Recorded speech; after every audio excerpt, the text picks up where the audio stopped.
Totoo ba ito? Sabi ng mga media kanina, kahapon pa.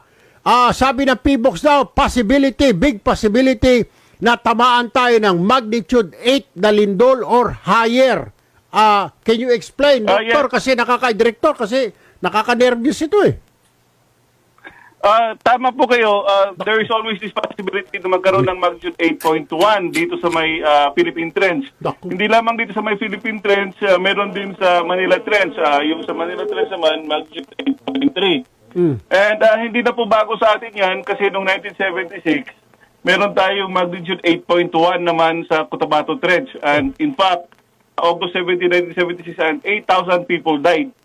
So, again, yung mga trenches natin are capable of generating magnitude 8 earthquakes.